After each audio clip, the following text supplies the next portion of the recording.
안녕하세요. 강남 캠퍼스에서 이재유 400반과 탑반을 담당하고 있는 황금자 강사입니다. 네, 안녕하세요. 지하철도 안 다니는 시골 고등학교 내신 7등급으로 와세다 합격한 김유석이라고 합니다. 오, 지하철도 없는 그렇죠. 시골 학교에서 와, 내신 7등급인데 이제 와세다에 붙었다는 게 진짜 대단한 거네요. 그러면 일단 와세다 대학에 붙었는데 우리 좀 합격한 소감 좀 얘기해 볼까요? 합격하고서는 의외로 기쁜 마음보다 걱정이 좀 앞서는 상태. 걱정이? 네. 이제 나이를 생각한다면 앞으로의 실수는 더 이상 없어야 할 거고 그럼에도 불구하고 좋은 학교에 합격하게 돼서 멈춰있던 톱니가 조금 굴러가는 것 같아서 희망을 갖고 열심히 노력해 보려고 합니다. 대학이 많았는데 이렇게 많은 대학 중에서 와세다 대학을 이렇게 지원하게 된 어떤 특별한 이유가 있는 건가요? 솔직히 이제 말을 하게 되면 처음부터 와세다가 지망학교였던 건 와세다가 아니죠. 처음은 아니었다. 그러니까 네. 제1지망 대학은 아니었다라는 거네요. 그렇죠. 지망으로 생각한 대학 어디를 염두에 두고 있었어요? 제 이재유를 알려주신 그 위에 친한 형이 교토대학을 나와서 교토대학을? 처음에는 저도 교토대학에 들어가고 싶다. 그래서 막상 이재유를 시작했는데 시작하자마자 이제 교토대학이 문과를 뽑지 않고 그러면 비슷한 관동의 히토츠바시 대학에 가고 싶다라고 막연하게 생각한 게 처음에 일지망이었던 것 같아요. 사실은 아까 맨 처음에 자기소개할 때 이렇게 얘기했잖아요. 지하철도 없는 시골 학교에서 7등급이었다. 내가 사실 이렇게 막 공부를 잘한 건 아니었는데 네. 교토대학 히토츠바시를 목표로 하다가 이번에 이제 와세다 대학의 문학부와 문화구상학부에 합격하게 된 거였네요. 가정이 굉장히 쉽지가 않았을 것 같은데 그러면 공부를 어떻게 하신 거예요? 그러면 내가 어떻게 준비했다, 일본어라던가 영어라던가 뭐 수험 기간에 대해서 어떤 일이 있었을 것 같아요. 일단 수험 기간 전체를 돌아보면 꽤나 뒤죽박죽이고 오래 걸렸습니다. 맞아요. 그리고 고비가 2차례 있었는데 일단 이제 처음부터 설명을 하자면 일본어 기초를 성인이 되고서 시사 종로에서 하게 되었어요. 이뽀이뽀부터 중급 독해까지 한 3개월이 걸린 것 같고요. 그때 일본 대학에 대해서 알게 되어서 이재유 입문반을 이제 수강 신청을 했다가 아닌 것 같다 환불을 하고 입대를 하게 됩니다. 근데 네. 그리고 전역을 하고 나서 아무래도 군복무 동안 장래에 대해서 생각하게 되더라고요. 일본 유학이라는 결정을 하게 되었고 전역을 하고서 이제 강남 시사에서 주말반 그때가 황금자 선생님과의 첫 만남이었습니다. 그렇게 4월에 제가 매일반으로 바꾸기 시작해요. 그렇게 6월 시험 준비를 하고 6월에 이재유 점수를 낸 채로 일단 거기서 이재유를 잠시 멈춥니다. 이제 그때 토플을 하게 되었어요. 그런데 공부를 해보지 않은 학생들이 아마 공감을 하실 텐데 본인 인생 계획에 수험을 끼워 넣는 게 쉽지가 않더라고요. 내가 앞으로 이렇게 살기 위해서 공부를 해야겠다라는 생각을 처음에 못했는데 복무를 하다가 이 길이 맞는 것 같다라고 깨달았고 근데 아무래도 거리가 있기 때문에 제가 군적금으로 모아둔 돈을 들고 서울에서 자취를 이제 시작하게 됩니다. 서울에서. 그러니까 내가 생각해보니까 내 수업을 들었다가 쉬었다가 해서 사실 나하고 이 인연이지 관계된 거는 굉장히 길어요. 굉장히 길어요. 그러면 이재유 공부 기간도 굉장히 긴 건데 이재유 공부 기간 전체 따지면 몇 년 걸린 거예요? 아무래도 제가 인터뷰에 앞서서 시사에서 수강 후기를 보면서 그걸 추려봤어요. 일단 이재유에 관련한 시간은 총 12개월이 걸렸습니다. 이 12개월의 입문부터 포함해서 전부 다 해서 이뽀이뽀부터 해서 이뽀이뽀에서 원하는 성적 받는 것까지 해서 12개월이 나왔다. 그 안에는 물론 일본어뿐만 아니라 종과 제가 수업은 듣지 않았지만 수학이 좀 포함이 돼 있어요. 수학도 좀 말하자면 빡센 공부 기간이 아니었나 이런 생각이 드네요. 그럼 그 기간 동안에 다 했으니까. 우리 이재유 공부하는 학생들이 사실 이재유 어려워하거든요. 어떻게 하면은 이재유 공부를 좀 잘할 수 있는지 뭐 그런 팁이 있을까요? 일본어 공부에 대한 팁. 비단 이재유만을 위한 게 아니라 음. 공부에 조금 관통하는 이야기라고 스스로는 생각을 오. 하는데 어떤 이야기일까? 그러니까 본인의 위치를 잘 파악을 해야 되는 것 같아요. 아, 위치. 네. 그럼 위치라고 하는 건 본인의 이제 실력의 위치가 되겠죠. 나의 네. 일본어 실력의 위치. 초급이냐, 중급이냐, 뭐 어느 그렇죠. 정도. 나의 실력의 위치. 즉 그것을 판단할 수 있는 기준이 그 모의고사라든가 아. 아니면 실제 시험장에서 점수를 내보는 것이고 음. 그리고 그 점수대에 맞는 수업을 들어야 된다고 저는 생각을 해요.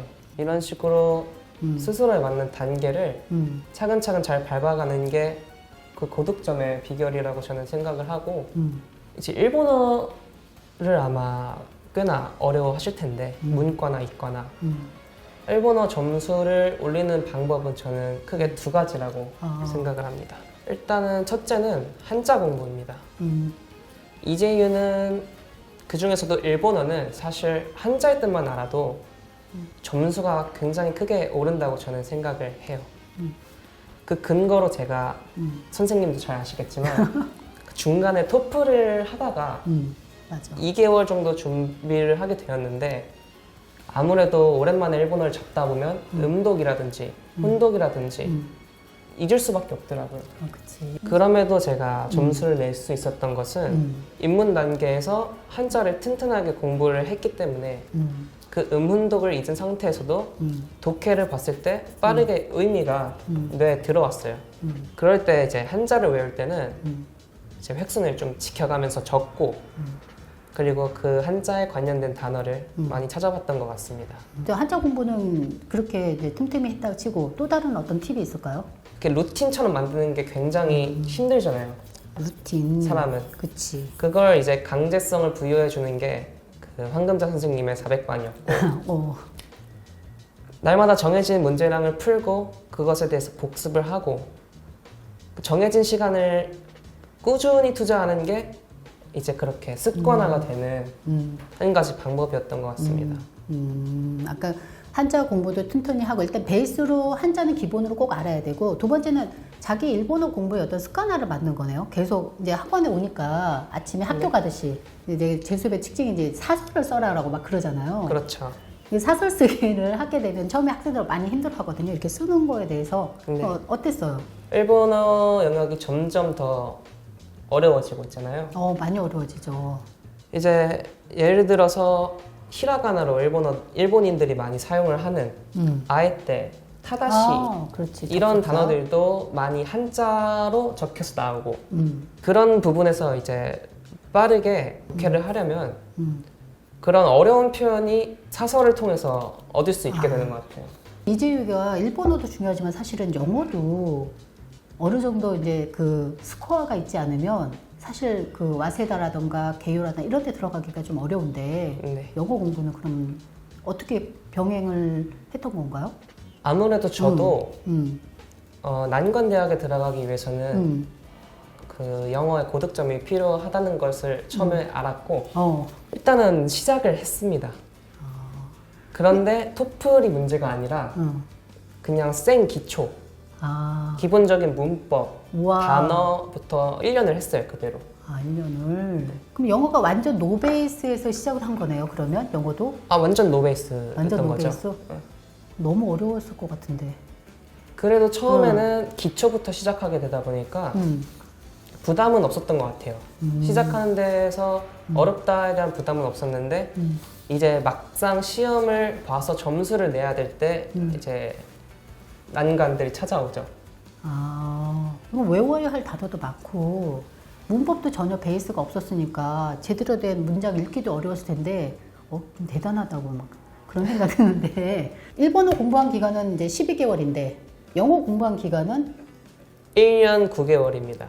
영어가 더 많네. 일본어 공부 기간보다 영어 공부 기간이 더 길었던 거 아니에요? 거의 미국 유학을 준비했죠, 저는. 아이고 영어 공부하면서는 고비가 여러 번 왔다고 나한테 이런 고비 있었다 저런 고비 있었다 라고 했는데 어떤 고비가 있었어요? 영어 공부할 때는? 일단 저는 노베이스 그러니까 영어의 노베이스 기준에 맞춰서 설명을 하고 싶어요. 노베이스에서 나 진짜 토플 점수 얘기해줘도 될까요? 토플 점수? 네, 토플 점수가 97점이잖아요. 네. 노베이스에서 시작해서 토플 97점까지 되는데 1년 9개월이라고 하는 거는 사실은 다들 애들이 이제 못한다고 하는 기간인데 해낸 거잖아요. 저도 좀 자부심을 느끼고 있습니다. 아니 근데 그 부분에. 일본어도 잘했어 사실은 고득점이었으니까. 우리 그럼 영어 공부하는 우리 이제 수험생들, 예비 수험생들한테 나는 이런 고비가 있었다, 난 이렇게 극복했다, 어떤 팁이 있을까요? 일단 첫 번째 고비는 정보 찾기였던 것 같아요. 정보. 이게 정보 찾기라고 하면 본인 수준에 맞는 상태에서 어떤 방법으로 공부를 해야 하나라는 점일 텐데 저도 꽤 인터넷을 많이 뒤져봤던 사람으로서 지금 돌아보면 도움이 되는 그 충고들은 하나도 없었던 것 같아요. 인터넷에서 본 글이 도움이 되지 않았다. 네. 노베이스 어떻게 해야 하나요? 라는 글에는 항상 노베이스가 아닌 사람들이 댓글을 달더라고요. 하루에 공부 시간 어느 정도 할애했어요, 그러면? 저는 영어도 EJU도 마찬가지로 수업 제외 10시간 이상은 했어요. 아, 10시간 하루에? 네. 이 기간 동안은 다 그렇게 했습니다. 그러면 아까 얘기했듯이 이제 물론 이재유를 계속했던 게 아니라 이재유 했다가 쉬었다가 영어 공부했다가 또 영어도 쭉 한 건 아니고 중간에 쉬고 막 이랬다고 눈 수술 얘기도 네. 그때 나한테 했던 것 같은데 눈 수술하는 기간 또 쉰 거잖아요. 연속적으로 한 건 아닌데. 그게 이제 저의 두 번째 고비였던 아, 거죠. 두 번째 고비가 그거. 네. 응. 아무래도 많은 시간을 투자해서 공부를 하다 보니까 눈에 문제가 생기더라고요. 아, 그렇게 눈 수술과 휴식 기간을 조금 가져서 음. 그러니까 나누어서 생각을 하자면 1년을 쭉 하고 쉬었다가 7개월을 했어요. 그리고 이재유를 보고 나머지 2개월에 지금의 성적을 냈던 거죠. 그러니까 내가 기억나는 게 와서 와 공부를 해 시험 봤대. 근데 또 갑자기 또 없었다가 또 와. 그래서 1년에 한 번씩 계속 본 것 같은 느낌으로 본 것 같아.